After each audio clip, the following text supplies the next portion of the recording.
Hello all welcome to the masters education YouTube channel. నేను మీ సత్య.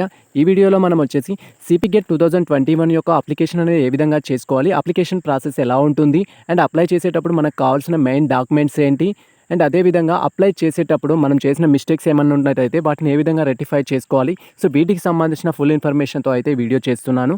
So in case మీరు మన ఛానల్కి ఫస్ట్ టైం వచ్చినట్లయితే అండ్ గత సంవత్సరంలో అంటే 2021 సిపిజీ సెట్కి సంబంధించి ఫుల్ ఇన్ఫర్మేషన్ అయితే మేము అందించాము.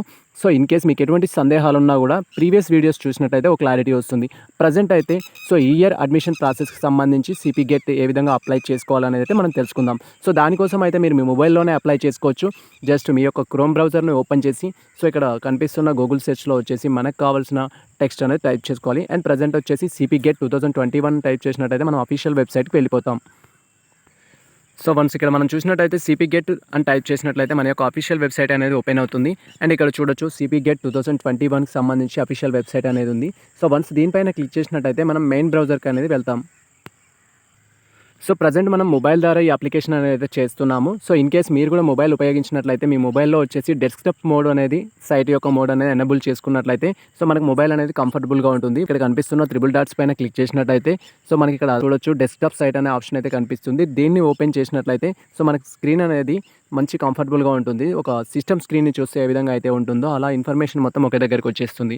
సో ఈ విధంగా మనం స్క్రీన్ని సెట్ చేసుకున్న తర్వాత మన అప్లికేషన్ ప్రాసెస్ అయితే స్టార్ట్ చేయాలి. అండ్ ఇక్కడ మన ఇన్ఫర్మేషన్ చూడొచ్చు, welcome to post graduation entrance test 2021 అని. అండ్ వాళ్ళు ప్రొవైడ్ చేస్తున్న వివిధ కోర్సెస్ ఇన్ఫర్మేషన్ అయితే ఇస్తారు. అండ్ మీకు ఇన్ కేస్ నోటిఫికేషన్ కానీ ఇంపార్టెంట్ డేట్స్ కానీ ఎగ్జామ్ షెడ్యూల్ గురించి కానీ ఇన్ఫర్మేషన్ బ్రౌజర్ ఏం కావాలనుకున్నా మన యొక్క ఛానల్లో అవైలబుల్ ఉంటుంది. లేదా ఈ మెయిన్ వెబ్సైట్లోకి వెళ్ళి కూడా మీరు తీసుకోవచ్చు. అండ్ ఇక్కడ ప్రజెంట్ స్టెప్ వచ్చేసి ఏంటంటే ఫస్ట్ వన్ అప్లికేషన్ ఫీ అనేది చేయాల్సి ఉంటుంది. అండ్ అప్లికేషన్ ఫీ చేసిన తర్వాత నెక్స్ట్ స్టెప్లో వచ్చేసి మనం అప్లికేషన్ ఫామ్ అనేది ఫిల్ చేయాల్సి ఉంటుంది. అండ్ నెక్స్ట్ వచ్చేసి మనం ప్రింట్ తీసుకోవాలి. మన అప్లికేషన్ ప్రాసెస్ అనేది జనరల్గా 3 స్టెప్స్లో కంప్లీట్ అవుతుంది. అండ్ మీరు అప్లికేషన్ పేమెంట్ చేసేటప్పుడు జాగ్రత్తగా పేమెంట్ చేయాల్సి ఉంటుంది. మీ మొబైల్లో నెట్వర్క్ ఉందో లేదో చూసుకున్న తర్వాత పేమెంట్ చేసుకోవాలి. అండ్ ప్రజెంట్ అయితే మనం అప్లికేషన్ అనేది స్టార్ట్ చేద్దాం. సో ఇక్కడ కనిపిస్తున్న అప్లికేషన్ ఫీ పేమెంట్ పైన క్లిక్ చేసినట్టయితే సో మన ఫస్ట్ స్టెప్ అనేది స్టార్ట్ అవుతుంది. సో వన్స్ మనం అప్లికేషన్ ఫీ పేమెంట్ మీద క్లిక్ చేయగానే మనకు నెక్స్ట్ ట్యాబ్ అనేది ఈ విధంగా ఓపెన్ అవుతుంది. దీంట్లో మన యొక్క అప్లికేషన్ డీటెయిల్స్ అనేది ఫిల్ చేయాల్సి ఉంటుంది. సో మీరు ఇక్కడ అబ్జర్వ్ చేయొచ్చు, fee payment for CP get 2021 అని. అండ్ క్వాలిఫైయింగ్ ఎగ్జామ్ అడుగుతున్నారు. ఇక్కడ డిగ్రీ అయితే వచ్చేసి సో మీరు పీజీ ఎవరైతే పోస్ట్ గ్రాడ్యుయేషన్ చేయాలనుకుంటున్నారో డిగ్రీ డీటెయిల్స్ తోటి చేయాల్సి ఉంటుంది. అండ్ అదేవిధంగా ఎవరైతే ఇంటిగ్రేటెడ్ కోర్సు చేస్తారో మీరు మీ ఇంటర్మీడియట్ డీటెయిల్స్ తోటి అయితే ఫిల్ చేసుకోవాల్సి ఉంటుంది. అండ్ ఇక్కడ qualifying exam hall ticket number, so మీరు ఇంటర్మీడియట్ అయితే ఇంటర్మీడియట్ నెంబర్ వేయండి. అండ్ డిగ్రీ అయితే డిగ్రీ నెంబర్ వేయండి. సో నెక్స్ట్ వచ్చేసి నేమ్ ఆఫ్ ద క్యాండిడేట్స్. ఇక్కడ ఫిల్ చేసే ప్రతి ఇన్ఫర్మేషన్ అయితే మీ ఎస్ఎస్సి సర్టిఫికేట్లో ఏ విధంగా అయితే ఉంటుందో ఆ విధంగా ఫిల్ చేయండి. సో వన్స్ మనం డీటెయిల్స్ ఫిల్ చేసినట్లయితే మనకి ఎడిట్ ఆప్షన్ లేకపోతే సో ఎడిట్ చేసుకోవడానికి చాలా ప్రాసెస్ ఉంటుంది. సో ఆ సమస్యలన్నీ మీకు ఉండొద్దంటే డీటెయిల్స్ ఫిల్ చేసేటప్పుడే కేర్ఫుల్గా మీ యొక్క ఇన్ఫర్మేషన్ అనేది సో కేర్ఫుల్గా ఫిల్ చేసుకోండి. ఇక్కడ క్వాలిఫైయింగ్ హాల్ టికెట్ నెంబర్ కానీ మీ యొక్క నేమ్ కానీ అండ్ అదేవిధంగా మీ డేట్ ఆఫ్ బర్త్, సో మీ మొబైల్ నెంబర్, సో ఎవ్రీథింగ్ ఇక్కడ ప్రొవైడ్ చేసే ప్రతి ఇన్ఫర్మేషన్ అనేది మీకు కాలేజ్లో జాయినింగ్ అయ్యే వరకు ఈ ఇన్ఫర్మేషన్ అనేది ఎప్పటికే కరెక్ట్గానే ఉండాల్సి ఉంటుంది. దానికోసం అయితే కేర్ఫుల్గా ఫిల్ చేయండి. అండ్ ఇక్కడ మనకు అదే ఇన్ఫర్మేషన్ చూసినట్లయితే ఇంకా మొబైల్ నెంబర్ అడుగుతున్నారు. అండ్ అదేవిధంగా మొబైల్ నెంబర్ అనేది సో మన యొక్క సెల్ఫా, ఫాదర్దా, మదర్దా అనేది కూడా అడుగుతున్నారు. అండ్ ఆల్టర్నేటివ్ నెంబర్ ఉంటే నెంబర్ ఇవ్వమంటున్నారు, mail ID. So alternative number కూడా ఇవ్వచ్చు ఇన్ కేస్, ఎందుకంటే మనకు ఓటీపీ రిసీవ్ టైంలో ఏదైనా ప్రాబ్లం ఉన్నట్టయితే ఆల్టర్నేటివ్ నెంబర్కి కూడా ఓటీపీ వెళ్తుంది. సో దానివల్ల మనకు బెనిఫిట్ ఉంటుంది. అండ్ ఇక్కడ కేటగిరీ, మీ కేటగిరీ ఏంటి, ఓసీనా, బీసీనా, బీసీలో సబ్ క్యాస్ట్ ఏంది, ఎస్సీ, ఎస్టీ, సో అవైతే చూస్ చేసుకోవాలి. ఇన్ కేస్ మీరు ఫిజికల్లీ హ్యాండిక్యాప్డ్ అయితే ఇక్కడ ఎస్ అనే ఆప్షన్ క్లిక్ చేయండి. అండ్ నెక్స్ట్ వన్ వచ్చేసి నెంబర్ ఆఫ్ సబ్జెక్ట్స్ అనే ఆప్షన్ అయితే ఉంది ఇక్కడ. సో నార్మల్గా మీరు ఒకే పేపర్ రాస్తున్నట్లయితే ఒకటే ఆప్షన్ తీసేసుకోండి. సో మీరు ఒకటి కంటే ఎక్కువ రాస్తున్నట్లయితే ఇక్కడ ఆప్షన్స్ అయితే తీసేసుకోవాలి. సో ఫర్ ఎగ్జాంపుల్ మనం ఆల్రెడీ ప్రీవియస్ వీడియోలో తెలుసుకున్నాం. మీరు ఇప్పుడు వచ్చేసి ఎంఏ ఎకనామిక్స్తో పాటు ఎంఏ పొలిటికల్ సైన్స్ కూడా చేయాలి అనుకున్నప్పుడు 2 పేపర్స్కి అప్లై చేస్తారు కాబట్టి ఇక్కడ 2 ఆప్షన్ చేయాల్సి ఉంటుంది. సో మనం 2 పేపర్స్ చూస్ చేసుకున్నప్పుడు పేమెంట్ అనేది 2 సబ్జెక్ట్స్ కట్టాల్సి ఉంటుంది. సో జనరల్గా మన పేపర్కి వచ్చేసి ఓసీ అండ్ జనరల్ కేటగిరీ వాళ్ళు ఎవరైతే ఉన్నారో వాళ్ళకి 800 అయితే ఫీ ఉంది. అండ్ మీరు 2 పేపర్స్ చూస్ చేసుకున్నప్పుడు ఎక్స్ట్రాగా 450 రూపీస్ అయితే యాడ్ అవుతుంది. సో ఇక్కడ వచ్చేసి for example net banking option choose చేసుకున్నట్లయితే మనకు 800 ఎగ్జామ్ ఫీ అయితే ఉంది. అండ్ 450 వచ్చేసి అడిషనల్ సబ్జెక్ట్, మనం ఏదైతే ఎక్స్ట్రా సబ్జెక్ట్ చూస్ చేసుకున్నామో దానికైతే అడిషనల్గా పడుతుంది. ఇన్ కేస్ మీరు 3 పేపర్స్ చూసుకున్నట్లయితే ఇక్కడ 900 అనేది అడిషనల్గా ఛార్జ్ అయితే అవుతుంది. సో ప్రజెంట్ మీరు ఎన్ని పేపర్స్ ఎగ్జామ్స్ రాయాలనుకుంటున్నారు సో అది డిసైడ్ చేసుకొని మీరైతే అప్లై చేసుకోవచ్చు. అండ్ ప్రజెంట్ అయితే మనం అప్లికేషన్ అనేది స్టార్ట్ చేద్దాం. అండ్ ఇక్కడ వచ్చేసి సెలెక్ట్ డిగ్రీ డీటెయిల్స్ అంటున్నారు. సో మీ యొక్క డిగ్రీ తోటి పీజీ చేస్తున్నట్లయితేనేమో డిగ్రీ డీటెయిల్స్ ఇవ్వండి. సో మీ ఇంటర్మీడియట్ కంప్లీట్ అయి ఉంటేనేమో ఇంటిగ్రేటెడ్ కోర్స్ చేయడానికి మీరు ఎలిజిబిలిటీ ఉంటుంది కాబట్టి సో మీరు ఇంటర్మీడియట్ చేసుకోవచ్చు. అండ్ ఇక్కడ degree hall ticket number enter చేయాల్సి ఉంటుంది. So next one degree hall ticket number. So in case మీరు డిగ్రీ కాకపోతే inter hall ticket number enter చేయండి. వన్స్ మీ degree hall ticket number enter చేసిన తర్వాత ఇక్కడ క్యాండిడేట్ నేమ్ అడుగుతున్నారు, నేమ్ ఆఫ్ ది క్యాండిడేట్ అనేది. సో మీ యొక్క నేమ్ అనేది ఎస్ఎస్సిలో ఏ విధంగా అయితే ఉందో ఆ విధంగా అయితే ఇక్కడ ఎంటర్ చేయాల్సి ఉంటుంది. అండ్ వన్స్ మీ యొక్క నేమ్ ఎంటర్ చేసేటప్పుడు కేర్ఫుల్గా ఎంటర్ చేయండి, ఎస్ఎస్సి ప్రకారం ఉందో లేదో చూసుకోండి. అండ్ నెక్స్ట్ వచ్చేసి మీ యొక్క date of birth. Date of birth అనేది సో మీ యొక్క ఎస్ఎస్సిలో డేట్ ఆఫ్ బర్త్ ఏ విధంగా ఉందో అదే విధంగా ఎంటర్ చేసుకోండి. ఇన్ కేస్ మీ ఆధార్ కార్డులో తప్పు ఉన్నట్టయితే దాన్ని కూడా సో వెళ్ళేసి ఎడిట్ చేయించుకోండి, ఎస్ఎస్సి మెమో ప్రకారం ఉండేటట్టు మీ ఆధార్ డేటాను కూడా చేంజ్ చేసుకోండి. అండ్ ప్రజెంట్ అయితే డేట్ ఆఫ్ బర్త్ ఎంటర్ చేస్తున్నాం. అండ్ ఈ విధంగా మీ డేట్ ఆఫ్ బర్త్ ఎంటర్ చేసుకున్న తర్వాత మీ యొక్క మొబైల్ నెంబర్ అయితే ఎంటర్ చేయాల్సి ఉంటుంది. సో ఇక్కడ వచ్చేసి మీ యొక్క వర్కింగ్ మొబైల్ నెంబర్ని అయితే ఎంటర్ చేయాలి. సో ఇక్కడ మ్యాక్సిమం అయితే మీ సెల్ఫ్ మొబైల్ నెంబర్ ఇవ్వండి. ఇన్ కేస్ మీరు మీ సేవలో కానీ ఎక్కడైనా అప్లై చేస్తున్నట్టయితే మీ రిలేటివ్ నెంబర్స్ అన్నా ఇవ్వండి. కానీ సో అక్కడ ఉన్న మీ సేవ నెట్ సెంటర్ వాళ్ళ నెంబర్ ఇచ్చినట్లయితే so in case OTP password చేసుకోవడం ఆప్షన్ ఉన్నప్పుడు ప్రాబ్లం అవుతుంది. సో ఖచ్చితంగా మీ సెల్ఫ్ నెంబర్ ఇవ్వడానికి అయితే ప్రయత్నించండి. అండ్ ఆల్టర్నేటివ్ నెంబర్ ఉన్నట్లయితే ఆల్టర్నేటివ్ నెంబర్ అనేది ఎంటర్ చేయండి. సో ఈ నెంబర్ ఎవరిది అనేది కూడా అక్కడ మెన్షన్ చేయండి. సో ఆల్టర్నేటివ్ నెంబర్తో ఇక్కడ ప్రాబ్లం లేదు. అండ్ నెక్స్ట్ వచ్చేసి mail ID. And mail ID అయిపోయిన తర్వాత మీ యొక్క క్యాస్ట్ అయితే చూజ్ చేసుకోండి, మీ క్యాస్ట్ ఏంటి అనేది. సో ఇక్కడ కేటగిరీలో వచ్చేసి మీ క్యాస్ట్ చూజ్ చేసుకోవాలి. వన్స్ క్యాస్ట్ చూజ్ చేసుకోవడం అయిపోయిన తర్వాత ఫిజికల్లీ హ్యాండిక్యాప్డ్ ఆప్షన్ అయితే ఉంది. సో ఇన్ కేస్ మీరు ఎస్ అయితే ఎస్ అని ఆప్షన్ పెట్టుకోండి. సో మీకు కానట్లయితే నో ఆప్షన్ అలాగే దాన్ని క్లిక్ చేయకుండా అలాగే ఉంచండి. అండ్ మీరు సబ్జెక్ట్స్ ఎన్ని రాయాలనుకుంటున్నారు అనేది కూడా ఇక్కడ చూజ్ చేసుకోవాల్సి ఉంటుంది, పేపర్ 1, పేపర్ 2, పేపర్ 3 అని. సో మీరు ఇన్ కేస్ ఒకటి కంటే ఎక్కువ రాయాలనుకున్నట్లయితే అదేంటనేది ముందే డిసైడ్ కావచ్చు. అండ్ అదేవిధంగా ఇక్కడ వచ్చేసి మీ నెట్ బ్యాంకింగ్ మోడల్ ఏంటి అనేది అయితే మీరు చూస్ చేసుకోవాలి. నెట్ బ్యాంకింగ్ ద్వారా పే చేస్తున్నారా, డెబిట్ కార్డా, క్రెడిట్ కార్డా అనేది. సో ప్రజెంట్ నేను పేమెంట్ అయితే నెట్ బ్యాంకింగ్ ద్వారా చేస్తున్నాను.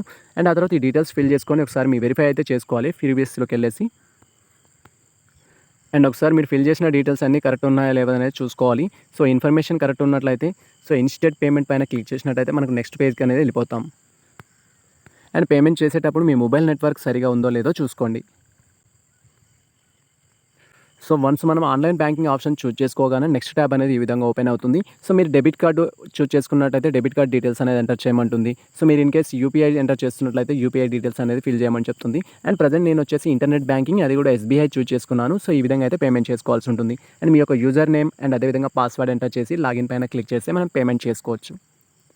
సో వన్స్ ఈ విధంగా మీ డీటెయిల్స్ ఫిల్ చేసుకొని లాగిన్ పైన క్లిక్ చేయండి. సో వన్స్ మనం online payment mode option choose చేసుకొని అండ్ పేమెంట్ చేస్తున్నట్లయితే సో మనకి ఇన్ఫర్మేషన్ అయితే క్లియర్గా చూపిస్తుంది. సో పేమెంట్ ఎంత అనేది. అండ్ నేను ఎస్బీఐ ఆన్లైన్ బ్యాంకింగ్ ద్వారా చేస్తున్నాను కాబట్టి నాకు 11 రూపీస్ అనేది ఎక్స్ట్రా పేమెంట్ అవుతుంది. అండ్ ఇక్కడ కనిపిస్తున్న రిఫరెన్స్ నెంబర్ని అయితే మీరు స్క్రీన్ షాట్ తీసుకొని పెట్టుకోండి ఫ్యూచర్ రిఫరెన్స్ కోసం. ఇన్ కేస్ పేమెంట్ చేసేటప్పుడు ఎటువంటి పేమెంట్ అనేది సక్సెస్ కాకుండా మన అకౌంట్లోకి వెళ్ళి బ్యాలెన్స్ కట్ అయినట్టయితే మీకు ప్రాబ్లం అనేది రాకుండా ఉండడం కోసం అయితే సో మీరు ఇక్కడ స్క్రీన్ షాట్ తీసుకొని పెట్టుకోవాలి. అండ్ ఆ తర్వాత ఇక్కడ వచ్చేసి కన్ఫర్మ్ ఆప్షన్ పైన క్లిక్ చేసినట్టయితే మనం నెక్స్ట్ ప్రాసెస్కి వెళ్ళిపోతాం. అండ్ ఇక్కడ మళ్ళీ వన్స్ వచ్చేసి మనం రీకన్ఫర్మ్ అయితే చేయాల్సి ఉంటుంది. ఈ డీటెయిల్స్ కూడా స్క్రీన్ షాట్ తీసుకొని పెట్టుకోండి. అండ్ ఇక్కడ కన్ఫర్మ్ ఆప్షన్ పైన క్లిక్ చేయండి. అండ్ నెక్స్ట్ వచ్చేసి మీ యొక్క హై సెక్యూరిటీ పాస్వర్డ్ అనేది ఎంటర్ చేయాలి. సో నార్మల్గా ఆన్లైన్ బ్యాంకింగ్ వాడే వాళ్ళకి వచ్చేసి మీ పాస్వర్డ్ అనేది మీ రిజిస్టర్ మొబైల్ నెంబర్కి అయితే వెళ్తుంది. సో ఆ తర్వాత వచ్చేసి ఇక్కడ డీటెయిల్స్ ఫిల్ చేసుకొని కన్ఫర్మ్ పైన క్లిక్ చేసినట్టయితే మన పేమెంట్ అనేది సక్సెస్ అవుతుంది. సో ఈ విధంగా మీ యొక్క ఓటీపీని ఎంటర్ చేసుకొని కన్ఫర్మ్ చేయండి.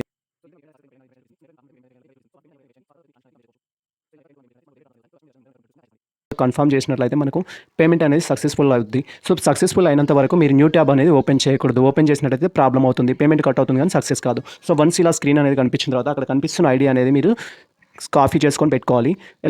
సో వన్స్ మన యొక్క పేమెంట్ అనేది కంప్లీట్ అయినట్లయితే సో పేమెంట్ సక్సెస్ఫుల్ అయినట్లయితే మన యొక్క registration number and payment application ID అనేది వస్తుంది.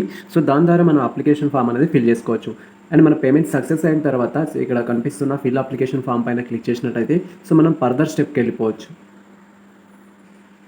అండ్ వన్స్ మన యొక్క పేమెంట్ సక్సెస్ అయిన తర్వాత మనం అప్లికేషన్ ఫామ్ పైన క్లిక్ చేయగానే నెక్స్ట్ ట్యాబ్ అయితే ఈ విధంగా ఓపెన్ అవుతుంది. అండ్ ఇక్కడ వచ్చేసి పేమెంట్స్ రిఫరెన్స్ ఐడి అనేది అడుగుతుంది. మన పేమెంట్ సక్సెస్ అయిన తర్వాత అక్కడ ఇచ్చిన డీటెయిల్స్లో మన రిఫరెన్స్ ఐడి అయితే ఉంటుంది. అండ్ అదేవిధంగా మీ రిజిస్టర్ మొబైల్ నెంబర్కి అయితే సో ఇది మెసేజ్ రూపంలో వస్తుంది ఈ రిఫరెన్స్ ఐడి అనేది. సో అది ఇక్కడ కాపీ చేసుకోవచ్చు. అండ్ నెక్స్ట్ ఇక్కడ ఎగ్జామినేషన్ హాల్ టికెట్ నెంబర్ అడుగుతున్నారు. ఎగ్జామినేషన్ హాల్ టికెట్ నెంబర్ వచ్చేసి సో మీరు ఇంటర్మీడియట్ కంప్లీట్ చేస్తుంటే సో మీరు ప్రజెంట్ ఇంటిగ్రేటెడ్ కోర్స్ అయితేనేమో మనం ఏదైతే హాల్ టికెట్ నెంబర్ ఇచ్చామో ఆ హాల్ టికెట్ నెంబర్ ఎంటర్ చేయాలి. ఇన్ కేసు మీరు నార్మల్గా డిగ్రీ తర్వాత పీజీ చేస్తున్న వాళ్ళైతే మీ యొక్క డిగ్రీ హాల్ టికెట్ నెంబర్ మనం ఆల్రెడీ పేమెంట్లో ఇచ్చేసాం ఫస్ట్. సో అదే హాల్ టికెట్ నెంబర్ ఇక్కడైతే ఎంటర్ చేయాలి. And next me register mobile number ఆ తర్వాత వచ్చి మీ డేట్ ఆఫ్ బర్త్ ఎంటర్ చేసి proceed to fill application form పైన క్లిక్ చేసినట్టయితే సో మనకు నెక్స్ట్ స్టెప్ అనేది స్టార్ట్ అవుతుంది. ఈ విధంగా మన యొక్క డీటెయిల్స్ ఫిల్ చేసి నెక్స్ట్ వచ్చేసి ప్రొసీడ్ ఫిల్ అప్లికేషన్ ఫామ్ పైన క్లిక్ చేయండి. అండ్ ఈ విధంగా మనం డీటెయిల్స్ ఫిల్ చేసి ప్రొసీడ్ అప్లికేషన్ ఫామ్ పైన క్లిక్ చేయగానే మనకు నెక్స్ట్ అనేది డీటెయిల్స్ డిస్ప్లే అవుతాయి. సో ఇక్కడ వచ్చేసి entrance test for faculty. So me subject ఏదైతే ఉంటుందో ఆ సబ్జెక్ట్ని అయితే ఇక్కడ చూస్ చేసుకోవాలి. సో ఫర్ ఎగ్జాంపుల్ మీరు ఎంకామ్ కోసం అప్లై చేస్తున్నట్టయితే ఎంకామ్ అని, అదేవిధంగా ఎంఎస్సీ కోసం అప్లై చేస్తున్నట్టయితే ఎంఎస్సీ అనేది అయితే ఫస్ట్ ఆప్షన్లో చూస్ చేసుకోవాల్సి ఉంటుంది. అండ్ ఆ తర్వాత సబ్జెక్ట్ అడుగుతున్నారు. సో ఎంకామ్లో ఫినాన్స్ అండ్ ఎంఎస్సీలో బాటనీనా, కెమిస్ట్రీనా, ఫిజిక్సా, సో ఎంఏలో వచ్చేసి ఇంగ్లీషా, ఎకనామిక్స్ అనేది అయితే మనం చూస్ చేసుకోవాల్సి ఉంటుంది నెక్స్ట్ వన్ సబ్జెక్ట్లో. అండ్ ఈ డీటెయిల్స్ ఫిల్ చేసిన తర్వాత ఇక్కడ యాడ్ ఆప్షన్ పైన క్లిక్ చేయగానే సో మనకి కింద టేబుల్ అనేది ఈ విధంగా ఓపెన్ అవుతుంది. మనం ఏ కోర్స్ సెలెక్ట్ చేసుకున్నాం దాని డీటెయిల్స్ ఏందనేది అయితే ఓపెన్ అవుతుంది. ఇన్ కేసు మీరు రాంగ్ డీటెయిల్స్ ఫిల్ చేసినట్లయితే ఇక్కడ డిలీట్ ఆప్షన్ అయితే ఉంటుంది. ఆ డిలీట్ ఆప్షన్ పైన క్లిక్ చేసినట్లయితే సో మీరు ఎంటర్ చేసిన కోర్స్ అనేది రిమూవ్ అవుతుంది. అండ్ ఇక్కడ కోర్స్ ఇచ్చేటప్పుడు అయితే కేర్ఫుల్గా ఇవ్వండి. అండ్ దానికి మీరు ఎలిజిబుల్లా కాదా అనేది ఒకసారి వెరిఫై చేసి మరి అప్లై చేసుకోండి. అండ్ నెక్స్ట్ వచ్చేసి ఇక్కడ క్యాండిడేట్ డీటెయిల్స్ అయితే ఫిల్ చేయాల్సి ఉంటుంది. సో క్యాండిడేట్ డీటెయిల్స్ మీ యొక్క నేమ్ అనేది ఏ విధంగా అయితే ఎస్ఎస్సి మెమోలో ఉంటుందో ఆ విధంగా అయితే ఎంటర్ చేయాలి. అండ్ ఇక్కడ వచ్చేసి ఫాదర్ నేమ్. సో ఇక్కడ మనం ఆల్రెడీ మనం డీటెయిల్స్ ఫిల్ చేసినప్పుడే ఫస్ట్ అప్లికేషన్ ఫర్ పేమెంట్ అనే ఆప్షన్ క్లిక్ చేసినప్పుడే మనం నేమ్ అయితే ఇచ్చేసి ఉంటాం. సో ఆ నేమ్ ఇక్కడ యాజ్ ఇట్ ఈజ్ ఉంటుంది. సో ఇన్ కేస్ మిస్టేక్స్ ఉన్నట్టయితే మనం కరెక్షన్ చేసుకోవడానికి ఛాన్స్ ఉంటుంది. జస్ట్ ఒకసారి చూడండి. అండ్ నెక్స్ట్ వచ్చేసి నేమ్ వచ్చేసి మీ యొక్క ఫాదర్ నేమ్ అనేది ఎస్ఎస్సి మెమోలో ఏ విధంగా ఉందో సో ఆ విధంగా ఎంటర్ చేయండి. సో ఫర్ ఎగ్జాంపుల్ కొందరికి వచ్చేసి ఫాదర్ నేమ్ అనేది సర్ నేమ్తో పాటు ఉంటుంది అండ్ సర్ నేమ్ లేకుండా ఉంటుంది ఎస్ఎస్సి మెమోలో. సో మీకు ఎలా ఉంటే అలా డీటెయిల్స్ అయితే ఫిల్ చేసుకోండి. అండ్ నెక్స్ట్ వచ్చేసి మీ డేట్ ఆఫ్ బర్త్ ఎంటర్ చేయాలి. అండ్ ఆ తర్వాత మీ జెండర్ మేలా ఫీమేల్ అనేది చూస్ చేసుకోవాలి. అండ్ వచ్చేసి ఆధార్ కార్డ్ నెంబర్ అనేది ఇక్కడ ఎంటర్ చేయాలి. అండ్ ఇక్కడ స్టార్ సింబల్ ఉన్న ప్రతి డేటా అయితే మ్యాండేటరీగా మనం ఫిల్ చేయాలి. అండ్ నెక్స్ట్ బర్త్ స్టేట్ ఏంటి, మీ యొక్క స్టేట్ ఏంటి అనే ఆప్షన్ అయితే చూస్ చేసుకోవాలి. అండ్ నెక్స్ట్ వచ్చేసి బర్త్ డిస్ట్రిక్ట్, మీరు ఎక్కడ జన్మించారనే బర్త్ డిస్ట్రిక్ట్ కూడా చూస్ చేసుకోవాలి. అండ్ నెక్స్ట్ వచ్చేసి కేటగిరీ డీటెయిల్స్ ఫిల్ చేసుకోవాలి. సో మీ క్యాస్ట్ ఏదైతే అది SC, ST, BC, OC, so మీ క్యాస్ట్ ఏదైతే ఉంటుందో ఆ క్యాస్ట్ అయితే ఇక్కడ చూస్ చేసుకోవాలి. అండ్ ఆ తర్వాత వచ్చేసి స్పెషల్ కేటగిరీ, స్పెషల్ రిజర్వేషన్ ఏమైనా ఉన్నట్లయితే so NSS, NCC, cap, sports ఇలాంటివి మీకు ఏమైనా ఉన్నట్లయితే ఆ బాక్స్ దగ్గర ఓకే టిక్ మార్క్ పెట్టేసుకున్నట్టయితే సో మనకు నెక్స్ట్ స్టెప్కి వెళ్ళిపోవచ్చు. అండ్ ఇక్కడ నెక్స్ట్ వన్ వచ్చేసి do you belongs to local area అంటున్నారు. సో ఇక్కడ లోకల్ ఏరియా ఎలా డిసైడ్ చేస్తామంటే సో ఖచ్చితంగా తెలంగాణలో ఉన్న ప్రతి ఒక్కరు వచ్చేసి లోకల్ ఏరియా కింద కన్సిడర్ చేస్తారు. అండ్ అదేవిధంగా వాళ్ళు చదువుతున్న యూనివర్సిటీని బట్టి కూడా లోకల్ ఏరియా అనేది డిసైడ్ చేస్తారు. సో ఇక్కడ నాన్ లోకల్ అనేది ఎలా చెప్పొచ్చు అంటే సో ఏవైతే యూనివర్సిటీస్ ప్రజెంట్ అయితే సో ఓయూ కింద ఉన్న అన్ని అనుబంధ కళాశాలలు కావచ్చు, యూనివర్సిటీస్ కావచ్చు, వీళ్ళందరూ లోకల్ కింద కన్సిడర్ చేస్తారు. అదేవిధంగా సో ఆంధ్రాకి వెళ్ళి అయితే Sri Venkateswara university and ANU so వీటికి సంబంధించిన యూనివర్సిటీస్ నుంచి చేసిన వారిని కూడా లోకల్ కింద కన్సిడర్ చేస్తారు. అండ్ నెక్స్ట్ మైనార్టీనా నాన్ మైనార్టీ అనే ఆప్షన్ అయితే చూస్ చేసుకోవాలి. సో మీ మైనార్టీ అయితే మైనార్టీ ఆప్షన్ చూస్ చేసుకోండి, నాన్ మైనార్టీ అయితే నాన్ మైనార్టీ చూస్ చేసుకోండి. నెక్స్ట్ వచ్చేసి మీ యొక్క యాన్యువల్ ఇన్కమ్ ఎంత ఉంది దాని డీటెయిల్స్ అయితే ఫిల్ చేయాలి. So below 1 lakh, above 1 lakh అనేది మెన్షన్ చేయాలి. అండ్ ఇక్కడ ఇన్కమ్ సర్టిఫికేట్ నెంబర్ అడుగుతున్నారు. ఇన్కమ్ సర్టిఫికేట్ నెంబర్ అనేది మ్యాండేటరీ కాదు, బట్ ఉంటే ఇవ్వండి. సో ఇక్కడ మ్యాండేటరీ ఎప్పుడు అంటే సర్టిఫికేట్ వెరిఫికేషన్ అప్పుడు ఇన్కమ్ సర్టిఫికేట్ అయితే మ్యాండేటరీగా అవసరం వస్తుంది. అండ్ నెక్స్ట్ వచ్చేసి ఇక్కడ అడ్రస్ డీటెయిల్స్. సో మీ యొక్క కమ్యూనికేషన్ అడ్రస్ అంటే ఏంటి, సో ఫుల్ అడ్రస్ అయితే మెన్షన్ చేయాల్సి ఉంటుంది. సో మీ యొక్క house number, village, mandal, district and state, me pin code and అదేవిధంగా మీ కాంటాక్ట్ నెంబర్, ఆల్టర్నేటివ్ నెంబర్ ఉంటే ఆల్టర్నేటివ్ నెంబర్ అండ్ అదేవిధంగా మీ యొక్క మెయిల్ ఐడి. సో ఈ ఫుల్ డీటెయిల్స్ అయితే ఫిల్ చేయాలి. ఫిల్ చేసిన తర్వాత నెక్స్ట్ మనం క్వాలిఫైయింగ్ ఎగ్జామ్ డీటెయిల్స్ అయితే ఫిల్ చేసుకోవాల్సి ఉంటుంది. సో మనం already qualifying examination hall ticket number and degree అనేది మెన్షన్ చేసుకున్నాం. సో ఇక్కడ దాని డీటెయిల్స్ అయితే మళ్ళీ ఫిల్ చేసుకోవాలి. సో ఇక్కడ చూడొచ్చు, వన్స్ మీరు డిగ్రీ ఆప్షన్ చూస్ చేసుకొని మీ హాల్ టికెట్ నెంబర్ ఎంటర్ చేసిన తర్వాత మనకి నెక్స్ట్ డీటెయిల్స్ అనేది ఓపెన్ అవుతుంది. So name of the degree అనేది సో మీరు ఏ డిగ్రీ చేస్తున్నారో సో మీ రిలేటెడ్ డిగ్రీ అయితే ఆప్షన్ చూస్ చేసుకోవాలి, బీఎస్సీ అని. అండ్ సబ్జెక్ట్స్ మీ బీఎస్సీలో ఉన్న మెయిన్ సబ్జెక్ట్స్ ఏంటి, 3 సబ్జెక్ట్ని అయితే ఇక్కడ చూస్ చేసుకోవాలి. సో వాటికి సంబంధించిన డీటెయిల్స్ ఫిల్ చేయాలి. So mathematics, computer science, electronics అని. సో నేనైతే 3 ఆప్షన్ చూస్ చేసుకోవడం జరిగింది. అండ్ మీరు ఏ కాలేజ్లో, ఏ యూనివర్సిటీలో చేశారు, ఏ ఇన్స్టిట్యూషన్లో చేశారు అనే డీటెయిల్స్ కూడా ఫిల్ చేసుకోవాలి. ఇక్కడ తర్వాత వచ్చేసి మన కాలేజ్ నేమ్ ఎంటర్ చేసుకున్నాం. నెక్స్ట్ వచ్చేసి year of pass or pursuing. So దీనికి సంబంధించి ప్రజెంట్ ఎవరైతే 2021లో ఎగ్జామ్ రాస్తున్నారో అంటే ఫైనల్ ఇయర్ విద్యార్థులు కూడా అప్లై చేసుకోవడానికి ఛాన్స్ ఉంటుంది కాబట్టి సో మీరు ఇక్కడ వచ్చేసి 2021 అనే పెట్టేసుకోవచ్చు, రిజల్ట్స్ కోసం వెయిటింగ్ అన్నట్టు. అండ్ నెక్స్ట్ అదేవిధంగా మనకు ఫర్దర్ ఆప్షన్ అయితే సో పర్సూయింగ్ అనే ఆప్షన్ లేదు ఇక్కడ, జస్ట్ ఓన్లీ మీ ఇయర్ ఆప్షన్ అయితే చూస్ చేసుకోవాలి. మీరు ఇంతకుముందుకే పాస్ అయినట్లయితే మీరు ఏ ఇయర్లో పాస్ అయ్యారో ఆ ఇయర్ మెన్షన్ చేస్తే సరిపోతుంది. అండ్ ప్రజెంట్ ఇక్కడ ఏంటంటే పర్సూయింగ్ ఇయర్ ఎంటర్ చేస్తున్నాం కాబట్టి 2021 అయితే మెన్షన్ చేశాను, రిజల్ట్స్ కోసం వెయిటింగ్ అని అర్థం. అండ్ నెక్స్ట్ వచ్చేసి ఇక్కడ మీడియం ఆఫ్ ఇన్స్ట్రక్షన్స్. సో మీరు ఏ మీడియంలో ఎగ్జామ్ సో ఏ మీడియంలో రాశారనేది. సో మీరు ఇప్పుడు బీఎస్ చేశారు, సో బీఎస్సీ అనేది ఏ మీడియంలో చేశారు దానికి సంబంధించిన ఇన్ఫర్మేషన్, ఇంగ్లీష్ అయితే ఇంగ్లీష్ అండ్ దాంట్లో మీకున్న సెకండ్ లాంగ్వేజ్ ఏంటి, తెలుగు. సో ఆ విధంగా అయితే ఆప్షన్ చూస్ చేసుకోవాలి. అండ్ ఇక్కడ సెలెక్ట్ 1 ఆప్షన్ ఉంది. అండ్ సిజిపిఏ కోసమా అండ్ పర్సెంటేజా if result are waited. So నేను ప్రజెంట్ ఆల్రెడీ చెప్పాను 2021లో నా డిగ్రీ కంప్లీట్ అయిపోతుంది, అంటే రీసెంట్గా ఎగ్జామ్స్ రాసాము. సో ఎగ్జామ్స్ రాసినాం కానీ రిజల్ట్ ఇంకా రాలేదు కాబట్టి సో రిజల్ట్స్ కోసం వెయిటింగ్ చేస్తున్నట్టయితే అక్కడ మెన్షన్ చేశాను.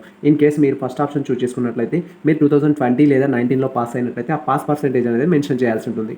అండ్ నెక్స్ట్ వచ్చేసి ఇక్కడ ఎస్ఎస్సి ఆర్ ఈక్వలెంట్ 10th అంటున్నారు. సో మీ యొక్క ఎస్ఎస్సి డీటెయిల్స్ అయితే ఫిల్ చేయాలి. సో ఇక్కడ మ్యాండేటరీ, ఇక్కడ స్టార్ సింబల్ ఉన్న ప్రతి డీటెయిల్స్ అయితే మ్యాండేటరీ. మీ ఎస్ఎస్సి హాల్ టికెట్ నెంబర్, మీరు ఎప్పుడు పాస్ అయ్యారు, ఏ ఇయర్, మంత్ ఏంటి అనేది అయితే మెన్షన్ చేసుకోవాలి. అండ్ సేమ్ టైం ఇక్కడ ఇంటర్మీడియట్ కూడా మెన్షన్ చేసుకోవాలి. అండ్ ఇంటర్మీడియట్లో వచ్చేసి hall ticket number, month and year of pass ఎప్పుడు అనేది మెన్షన్ చేసుకోవాలి.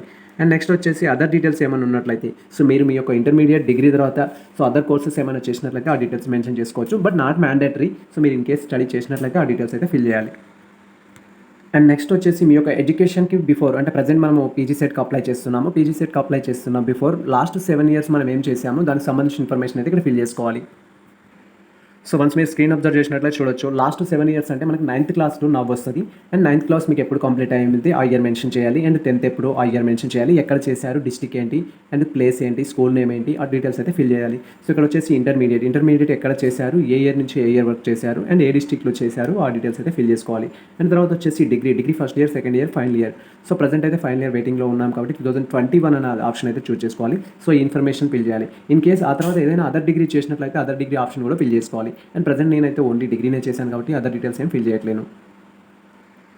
అండ్ నెక్స్ట్ ఇక్కడ వచ్చేసి రీజనల్ టెస్ట్ సెంటర్స్ ప్రిఫరెన్స్ అయితే ఇచ్చుకోవాల్సి ఉంటుంది. అండ్ మా హైదరాబాద్ లోకల్ కాబట్టి నేను వచ్చేసి హైదరాబాద్ నార్త్ మెడ్చల్ ఆప్షన్ అయితే తీసేసుకున్నాను. అండ్ ఒకసారి పెట్టుకున్న సెంటర్ని మరొకసారి పెట్టుకోవడానికి అయితే ఛాన్స్ ఉండదు, అంటే ఇదే సెంటర్ సెకండ్ ప్రియారిటీ కూడా ఇవ్వడానికి అయితే ఛాన్స్ ఉండదు. అండ్ నెక్స్ట్ ప్లేస్లో వచ్చి కరీంనగర్, థర్డ్లో వచ్చేసి వరంగల్, ఫోర్త్లో వచ్చేసి నిజామాబాద్ అయితే నేను ఇచ్చేసుకున్నాను. అండ్ మనకు హైదరాబాద్లో వచ్చేసి 4 places అయితే ఉన్నాయి సెంటర్స్ పెట్టుకోవడానికి. 4 placesలో ఎక్కడైనా సెంటర్ పడవచ్చు. సో మీకు ఇష్టం ఉన్న ప్లేసెస్ అనేది, అంటే ఏదైతే మీకు నియర్ బై ఉంటుందో ఆ ప్లేస్ అయితే చూస్ చేసుకోండి. అండ్ ఈ విధంగా ప్లేసెస్ చూస్ చేసుకున్న తర్వాత ఇది వచ్చేసి ఏంటంటే టెస్ట్ పర్పస్లో రేపు కండక్ట్ చేయబోయే పీజీ సెట్ ఎగ్జామినేషన్ ఎక్కడ రాయాలనుకుంటున్నారు దానికి సంబంధించిన ఇన్ఫర్మేషన్ ఇది. అండ్ ఈ డీటెయిల్స్ కంప్లీట్ అయిపోయిన తర్వాత సో మీరు వచ్చేసి అప్లికేషన్ ఫోటో, సో ఎవరైతే అప్లై చేస్తున్నారో మీ యొక్క పాస్ ఫోటో అయితే ఇక్కడ అప్లోడ్ చేయాల్సి ఉంటుంది. ఈ పాస్ ఫోటో వచ్చేసి సో మనకు బిలో 50 KB వరకు అయితే ఉండాలి సైజ్ అనేది. సో 50 KB కంటే తక్కువగా ఉన్నట్లయితేనే యాక్సెప్ట్ చేస్తుంది. సో మీ యొక్క డాక్యుమెంట్ అనేది 50 KB కన్వర్ట్ చేసుకొని పెట్టుకొని అప్లోడ్ చేసి చూస్ ఫైల్ క్లిక్ చేసి అప్లోడ్ చేయాల్సి ఉంటుంది. అండ్ నెక్స్ట్ ఇక్కడ సిగ్నేచర్, మీ యొక్క సిగ్నేచర్ కూడా 30 KB ఉండాలి. అండ్ సిగ్నేచర్ కూడా కొంచెం వైట్ పేపర్ మీద పెట్టేసి క్లియర్గా స్కాన్ చేయండి. అండ్ ఆ తర్వాత వచ్చేసి ఇక్కడ డిక్లరేషన్ ఆప్షన్ అయితే ఉంది. సో మనం డిక్లరేషన్ రీడ్ చేసిన తర్వాత అన్నీ ఒకసారి చదువుకొని డిక్లరేషన్ బాక్స్ ఓపెన్ చేసినట్టయితే టిక్ మార్క్ అవుతుంది. అండ్ ఆ తర్వాత ప్రివ్యూ అండ్ సబ్మిట్ పైన క్లిక్ చేసినట్లయితే సో మనం డీటెయిల్స్ అన్నీ ఒకసారి చూసుకోవచ్చు. ఇప్పటివరకు సేవ్ చేసిన డీటెయిల్స్ అనేది కరెక్ట్ ఉన్నాయా లేదా అనేది చెక్ చేసుకోవచ్చు. సో ఇన్ కేస్ మనకు కరెక్టే ఉన్నాయనిపిస్తే దాన్ని సేవ్ ఆప్షన్ పైన క్లిక్ చేస్తే మన డేటా అనేది సేవ్ అవుతుంది. వన్స్ మనం ప్రివ్యూ అండ్ సబ్మిట్ పైన క్లిక్ చేయగానే మనకి డీటెయిల్స్ అయితే ఈ విధంగా డిస్ప్లే అవుతాయి. సో క్యాండిడేట్ డీటెయిల్స్ మొత్తం డిస్ప్లే అవ్వడం, మీరు చూస్ చేసుకున్న సబ్జెక్టు అండ్ అదేవిధంగా మీ యొక్క స్పెషల్ కేటగిరీ ఆప్షన్స్ ఏంటంటే మీరు ఏమేమి ఇచ్చుకున్నారు, సో ఆ డీటెయిల్స్ అయితే డిస్ప్లే అవుతాయి. అండ్ అప్లికేషన్ యొక్క ఐడి డీటెయిల్స్ అండ్ అడ్రస్ ఏ విధంగా ఉంది, అడ్రస్కి సంబంధించిన ఫుల్ ఇన్ఫర్మేషన్, సో మన క్వాలిఫైయింగ్ ఎగ్జామ్ డీటెయిల్స్ అండ్ ఆ తర్వాత వచ్చేసి మన యొక్క అదర్ కోర్సెస్ మనం ఏమైనా చేసినట్లయితే దానికి సంబంధించిన information and last 7 years data, మనం ఎక్కడ కాలేజ్ చేసామో మన కాలేజ్ డీటెయిల్స్ ఏంటి అనేది కూడా ఇక్కడ డిస్ప్లే అవుతుంది. అండ్ నెక్స్ట్ వచ్చేసి మనం రీజనల్ సెంటర్స్ వచ్చేసి సో మనం ఎగ్జామ్ పర్పస్లో టెస్ట్ సెంటర్స్ పెట్టుకున్నాం, ఆ టెస్ట్ సెంటర్స్ ఏమేమి ఇచ్చాం అనేది అయితే ఇక్కడ ఇన్ఫర్మేషన్ చూపిస్తుంది. అండ్ నెక్స్ట్ వచ్చేసి మీరు ఏదైతే ఇక్కడ అప్లోడ్ చేశారో ఫోటో కాపీ అండ్ సిగ్నేచర్ అనేది సో మనకి అక్కడ డిస్ప్లే అవుతుంది మీ ఫోటో అండ్ సిగ్నేచర్. అండ్ ఆ తర్వాత వచ్చేసి ఇన్ కేస్ ఏమైనా చేంజ్ చేయాలి అనుకుంటే సో ఇచ్చిన డీటెయిల్స్లో ఏదైనా మిస్టేక్ ఉన్నట్లయితే సో ప్రజెంట్ ఇప్పుడే మీరు వెరిఫై చేసుకోవాలి. నేమ్ మిస్టేక్ ఉన్నా ఏది ఉన్నా కూడా ఇప్పుడే ఎడిట్ చేసుకోవచ్చు. మోడిఫై ఆప్షన్ పైన క్లిక్ చేసి సో మనం బ్యాక్ వెళ్ళి డీటెయిల్స్ అనేది ఎడిట్ చేసుకోవచ్చు.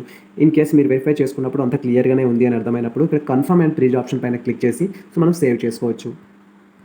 వన్స్ మనం కన్ఫర్మ్ అండ్ ప్రైజ్ ఆప్షన్ పైన క్లిక్ చేయగానే సో మన అప్లికేషన్ అనేది సక్సెస్ఫుల్లీ కన్ఫర్మ్డ్ అవుతుంది. అండ్ ఈ విధంగా మనకు ప్రింట్ అప్లికేషన్ అనేది ఒక ఐడియా అయితే వస్తుంది. దీన్ని స్క్రీన్ షాట్ తీసి పెట్టుకోండి. అండ్ అవసరమైతే ఇక్కడ కనిపిస్తున్న అప్లికేషన్ నెంబర్ని కాపీ చేసి మీ యొక్క మొబైల్లో సేవ్ చేసుకొని పెట్టుకున్నట్టయితే మీకు ఫర్దర్ పర్పస్లో కూడా యూజ్ అవుతుంది. అండ్ ఇక్కడ ప్రింట్ అప్లికేషన్ ఫామ్ పైన క్లిక్ చేసినట్టయితే మీకు ప్రింట్ డాక్యుమెంట్ అనేది అప్లికేషన్ ఫామ్ అనేది డౌన్లోడ్ అవుతుంది.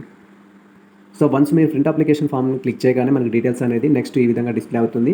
సో దీంట్లో మనం వచ్చేసి అప్లికేషన్ డీటెయిల్స్ ఫుల్గా డిస్ప్లే అవుతాయి. సో మనం ఏమేమైతే ఫిల్ చేసామో అవన్నీ.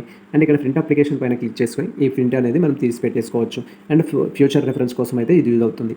సో ఇది మనకు సంబంధించిన అప్లికేషన్ ప్రాసెస్ ఇన్ఫర్మేషన్ అయితే. సో ఈ ఇన్ఫర్మేషన్ అప్లికేషన్ ప్రాసెస్ సంబంధించి మీకు ఎటువంటి డౌట్స్ ఉన్నా కూడా మన కామెంట్ సెక్షన్లో షేర్ చేయొచ్చు. మేమైతే క్లారిటీ ఇవ్వడానికి ప్రయత్నిస్తాము. అండ్ అదేవిధంగా ఈ ఇన్ఫర్మేషన్ మీకు నచ్చినట్లయితే మన వీడియోని లైక్ చేయండి, మన ఛానల్ని సబ్స్క్రైబ్ చేసుకోండి. ఇలాంటి లేటెస్ట్ అప్డేట్స్ కోసం మన ఛానల్ని ఫాలో అవుతుండండి. అండ్ కుదిరితే మీ మిత్రులకు షేర్ చేయండి. All the best all.